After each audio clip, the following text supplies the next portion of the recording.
Yang jadi pertanyaan di sini Ustadz,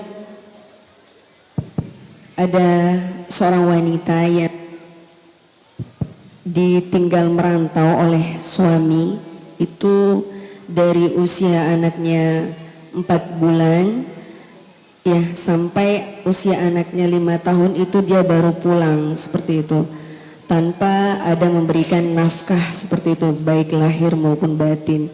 Terus usia anak 5 tahun dia pulang menemui istrinya dan afwan dia berhubungan seperti itu ya Ustadz ya. Terus dia merantau lagi sampai ya mungkin lebih lama waktunya dan tidak ada juga kabar dan tidak juga memberikan nafkah baik lahir maupun batin. Terus terdengar bahwa dia sudah menikah lagi seperti itu.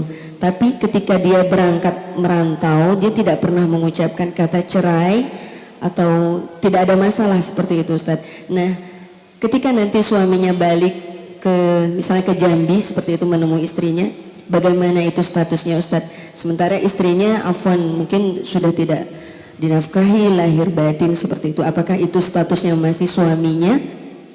Seperti apa? Mohon penjelasan.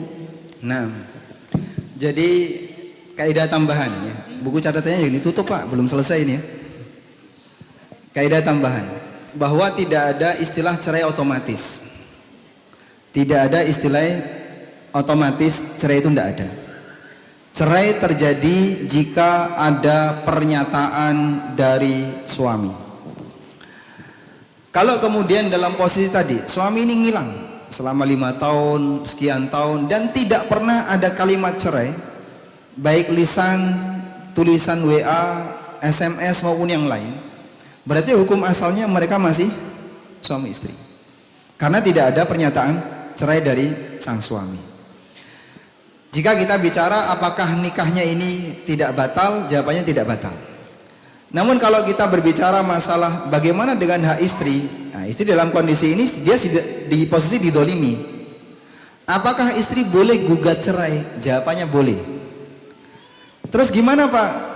Sang istri menyampaikan kepada pihak yang berwenang, dalam hal ini bisa dia datang ke KUA atau ke pengadilan agama, lalu dia sampaikan, suami saya meninggalkan saya selama sekian tahun tanpa nafkah apapun, lahir batin tidak ada. Nanti pihak yang berwenang akan mempertimbangkan.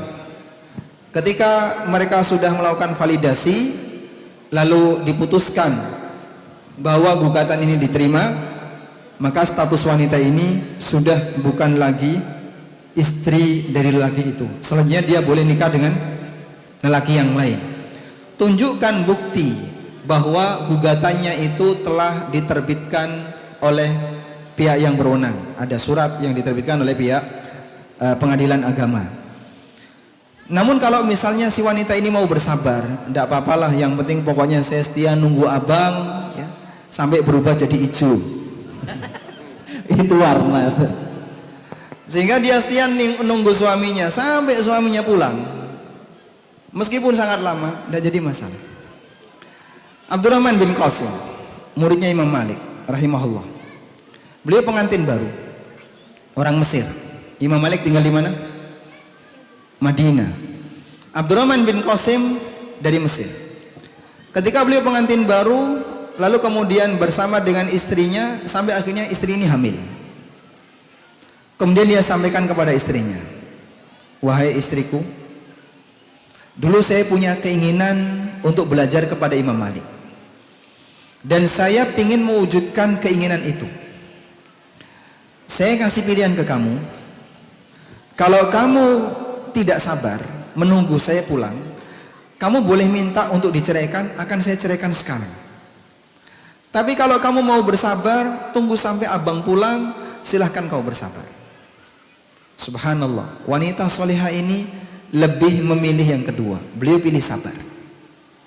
Berangkatlah Abdurrahman bin Qasim ke Madinah, belajar kepada Imam Malik selama 16 tahun, gak pulang-pulang.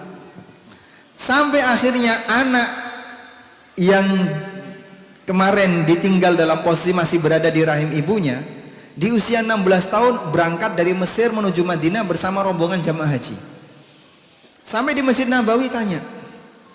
Dia sudah dikasih tahu oleh ibunya, bapakmu ada di sana. Tanya dia, ada enggak majelisnya Imam Malik? Ada. Di mana? Di sana. Datang dia ke majelisnya Imam Malik. Setelah mendekat di majelisnya Imam Malik, tanya sama orang di situ. Kalian kenal orang yang namanya Ibnul Qasim? Ibnul Qasim Al-Misri? Ibnul Qasim dari Mesir? Iya, betul. Coba kau lihat, yang di sampingnya Imam Malik itulah Ibnul Qasim. Akhirnya selesai majelis, beliau mendekat kepada ayahnya.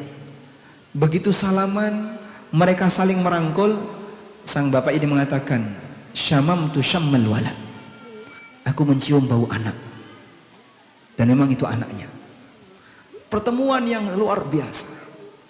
Pulang Abdurrahman bin Qasim jadi ulama kibar di Mesir, dan beliaulah manusia yang paling berjasa menyebarkan madhab Malikiyah di Mesir, sehingga madhab Malikiyah jadi tersebar di dataran Afrika bagian utara.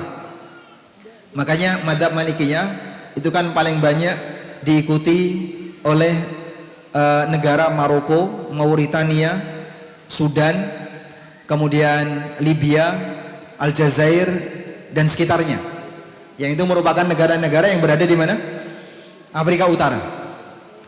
Atas jasa Ibnu Qasim yang menyebarkan madhab Imam Malik kepada mereka.